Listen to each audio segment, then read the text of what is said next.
Oke, baik, bismillahirrahmanirrahim. Assalamualaikum warahmatullahi wabarakatuh. Alhamdulillahirabbil alamin, wassalatu wassalamu ala Rasulillah wa ala alihi washabihi wa mawalah, wa la haula wa la quwwata illa billah.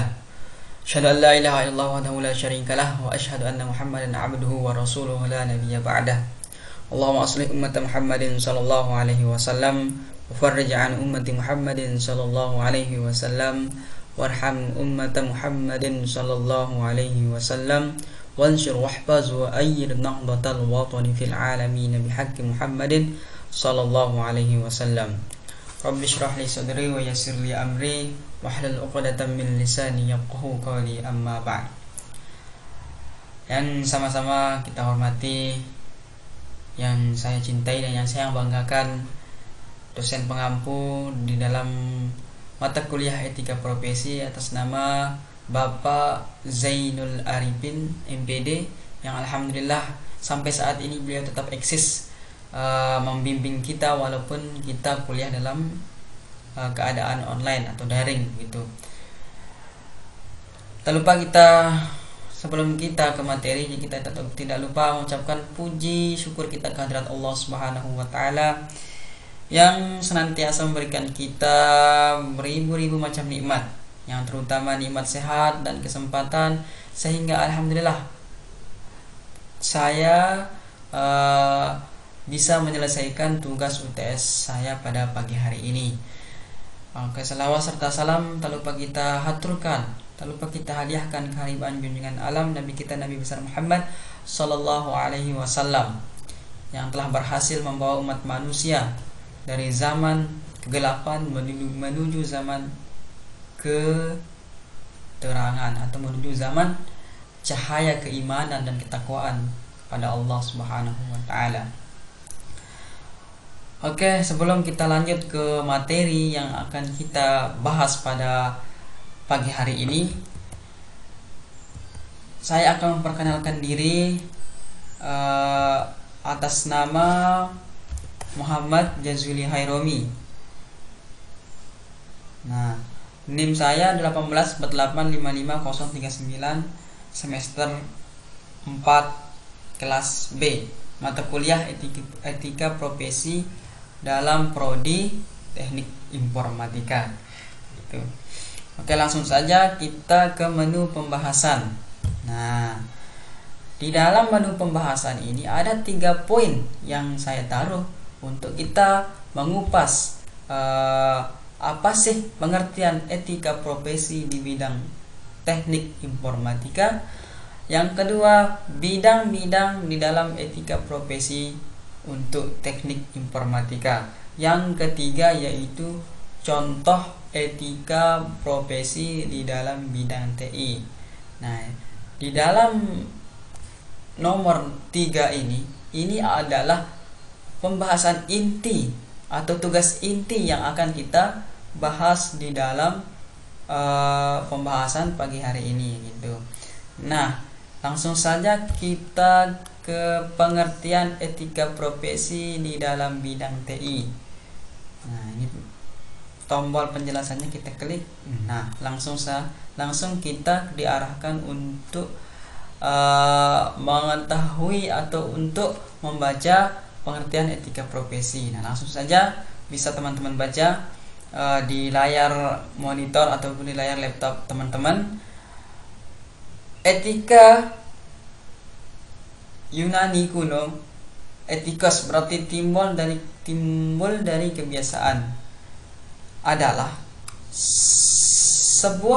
sesuatu di mana dan bagaimana cabang utama filsafat yang mempelajari nilai atau kualitas yang menjadi studi mengenai standar dan penilaian moral.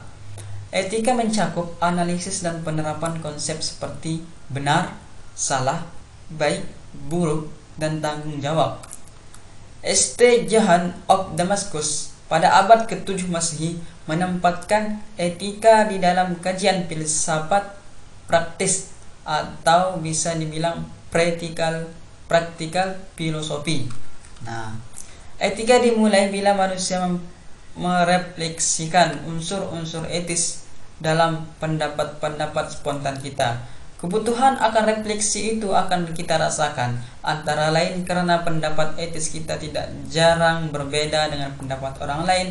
Untuk itulah diperlukan etika, yaitu untuk mencari tahu apa yang seharusnya dilakukan oleh manusia. Ini poin inti di dalam pengertian etika profesi, yaitu untuk mencari tahu apa yang seharusnya dilakukan oleh manusia.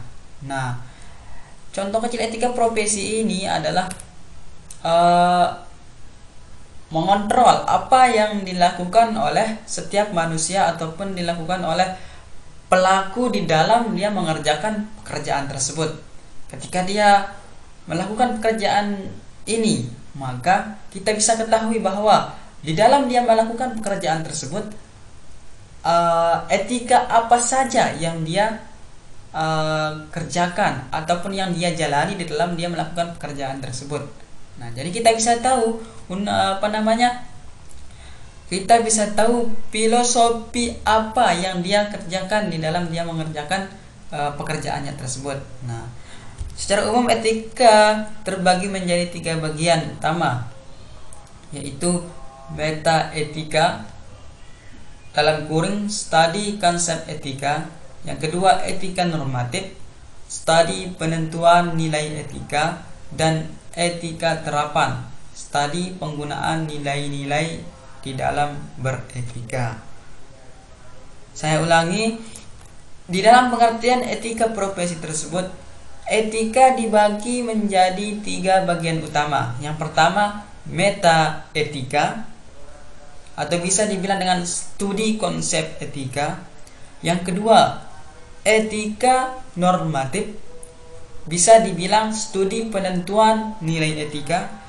Dan etika terapan, yaitu bisa dibilang studi penggunaan nilai-nilai di dalam kita beretika. Nah, ini sekelumit tentang penjelasan dari pengertian etika profesi, bahwa etika berasal dari bahasa Yunani kuno yang itu etikos, berarti timbul dari kebiasaan. Nah, jadi dari arti etikos ini di dalam bahasa Yunani kuno berarti timbul dari kebiasaan. Nah, sudah ada gambaran pada diri kita bahwa etika tersebut mengeluarkan karakter-karakter yang ada pada diri kita tersebut. Nah, itu timbul dari kebiasaan. Nah, misalkan kita melakukan pekerjaan ini, nah, pasti kita memiliki kebiasaan untuk kita menjalankan pekerjaan kita tersebut. Nah, di sana muncul etika namanya, itu etikos. Ini penjelasan dari pengertian etika profesi. Nah, kita ke menu pembahasan. Nah, itu sekelumit tentang penjelasan dari pengertian etika profesi di dalam bidang TI. Nah, yang kedua kita lanjut, bidang-bidang apa sajakah yang mencakup di dalam etika profesi di bidang TI tersebut. Nah, kita langsung ke penjelasannya. Nah, di sini kita mengambil satu buah gelutan. Di sini di dalam sumber yang kami lihat ada 3 gelutan yang termasuk di dalam bidang-bidang etika profesi. Yang pertama yaitu perangkat lunak, yang bergelut di dalam perangkat lunak. Yang kedua, yang bergelut di dalam perangkat keras atau hardware. Yang ketiga yaitu yang bergelut di dalam sistem informasi di dalam bidang teknik informatika. Nah, tetapi ya saya mengambil satu poin saja di dalam bidang etika profesi tersebut. Nah, bisa teman-teman baca, mereka yang bergelut di dunia perangkat lunak atau software, baik mereka yang merancang sistem operasi database maupun sistem aplikasi, pada kelompok ini terdapat pekerjaan-pekerjaan seperti Nah, ada 4 poin pekerjaan-pekerjaan orang yang bergelut di dalam perangkat lunak atau software tersebut. Yang pertama yaitu analisis sistem. Nah, bagaimana dia menganalisis sistem yang dia kerjakan atau yang dia buat ketika dia berkecimpung di dalam bidang perangkat lunak atau software. Nah, analisis sistem bertugas menganalisa sistem yang hendak diimplementasikan, mulai dari analisa proses dan alur sistem, kelebihan dan kekurangannya, studi kelayakan dan desain sistem yang akan dikembangkan, dan lain sebagainya. Nah, analisis sistem ini menganalisis sistem-sistem yang ada pada software tersebut, mulai dia menganalisa proses demi proses dan alur sistem tersebut. Apakah sistem itu mempunyai kelebihan dan kekurangan? Apakah dia layak untuk ditampilkan di perusahaan? Desainnya layak ditampilkan di perusahaan. Nah, ini tugas dari analisis sistem tersebut. Nah, poin yang kedua di dalam bidang etika profesi dalam ruang lingkup TI ini, yang kedua yaitu programmer. Tentunya dia tidak lepas dari programmer ketika dia masuk di dalam bidang etika profesi, khususnya di bidang TI. Nah, programmer bertugas mengimplementasikan rancangan sistem analisis, yaitu membuat program baik aplikasi maupun sistem operasi. Nah, programmer ini seolah-olah dia menjadi pencipta dari aplikasi-aplikasi yang dibuat. Nama saja programmer, ya, dia membuat program demi program untuk bisa dia jual ataupun dia bisa implementasikan kepada perusahaan-perusahaan yang notabene-nya tidak lepas dari aplikasi, karena aplikasi ini sangat-sangat penting untuk perusahaan karena dia bisa mengefisien waktunya untuk dia bekerja begitu di dalam perusahaan tersebut. Yang ketiga yaitu web designer. Nah, perlu adanya web ketika kita memiliki proyek-proyek yang ada. Karena adanya web kita bisa memperkenalkan pekerjaan kita di dunia begitu, karena ada web designer. Nah, web designer, apakah web designer ini termasuk di dalam bidang etika profesi di bidang TI? Termasuk. Karena apa? Ketika dia merancang web, melakukan perencanaan termasuk studi kelayakan, analisis dan desain suatu proyek pembuatan aplikasi berbasis web. Nah, namanya saja web designer, pembuat desain web. Nah, yang selanjutnya web programmer bertugas mengimplementasikan rancangan web designer, yaitu membuat program berbasis web sesuai dengan desain yang telah dirancang sebelumnya. Nah, jadi dia mengimplementasikan rancangan web yang didesain oleh web designer tersebut, lalu dia membuatnya menjadi berbasis web. Ada yang web designer membuat desain web saja, dan ada yang web programmer. Dia ini merancang melengkapi yang sudah dibuat oleh web designer tersebut. Apakah ada kekurangannya dan apakah ada kelebihan yang ada pada web yang dibuat oleh web designer tersebut begitu. Itu yang termasuk di dalam bidang-bidang etika profesi bidang TI. Yang pertama yaitu analisis sistem. Ini khusus di dalam orang yang bergelut di dalam perangkat lunak, ya. Yang pertama yaitu analisis sistem, programmer, web designer, web programmer. Nah, ini dia, ada 4 poin. Sampai kita ke pembahasan inti, yaitu contoh etika profesi di bidang TI. Nah, ini dia penjelasannya, ya. Contoh etika profesi dalam bidang teknik informatika. Contohnya yaitu ketika kita mentransaksi di pasar online. Nah, dia itu harus mempunyai peraturan yang harus ditaati pemakaiannya dalam dunia maya. semua user atau pemakai yang menjalankan bisnis dan memakai fasilitas IT dengan penuh tanggung jawab dia atas apa yang dilakukannya dalam dunia IT tersebut. Dengan demikian kita dapat menikmati kecanggihan dunia IT dengan aman. Aturan demi aturan yang kita taati di dalam kita melakukan transaksi di pasar online tersebut, maka kita dapat menikmati kecanggihan dunia IT dengan aman. Nah, jika suatu perusahaan penjualan online tidak memenuhi etika profesi, maka akan ada banyak masalah yang akan terjadi dan dapat merugikan baik bagi penjual ataupun pelanggannya. Misalkan seperti penipuan penjualan di mana informasi yang diberikan tidak sesuai dengan kondisi barang yang dijual, atau penipuan dalam transaksi seperti pelanggan sudah membayarkan sejumlah harga yang diberikan penjual, namun pihak penjual tidak mengirim barang yang merupakan hak dari pembeli tersebut. Nah, ini contoh etika profesi dalam bidang TI, yaitu salah satu contohnya itu ketika kita melakukan transaksi online, ketika kita membeli barang contohnya di Shopee. Nah, harus kita mentaati peraturan-peraturan yang dibuat oleh admin dari Shopee tersebut. Misalkan kita membeli barang atau kita menjual barang.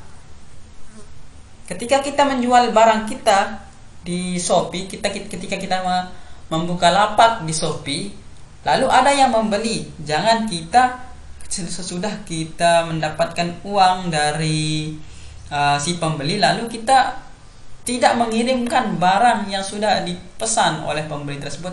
Itu namanya melanggar hak etika profesi, hak etika kita dalam menjual barang di dalam pasar online tersebut. Nah, begitu. Itu salah satu contoh dari etika profesi dalam bidang TI. Nah, jadi alhamdulillah, terima kasih kami sampaikan kepada Bapak dosen pengampu yang telah memberikan kami tugas, karena tugas ini menambah wawasan kami di dalam etika profesi begitu. Lebih-lebih di pandemi yang sekarang ini kita tidak bisa keluar rumah ataupun kita tidak bisa beraktivitas sebebas-bebasnya seperti sebelum-sebelumnya begitu. Nah, perlu ada arahan-arahan dari Bapak dosen pembimbing untuk kita mendapatkan ilmu ataupun menambahkan ilmu dari tugas-tugas yang diberikan kepada Bapak dosen. Terima kasih kami sampaikan kepada Bapak dosen pengampu etika profesi yang telah memberikan kami tugas untuk lebih-lebih kita melaksanakan ujian tengah semester gitu ya, atau bisa disebut dengan UTS. Nah, sampai sini pembahasan kita di dalam contoh etika profesi dalam bidang TI. Mudah-mudahan apa yang kami sampaikan bermanfaat bagi diri kami sendiri ataupun dari teman-teman yang menonton presentasi kali ini.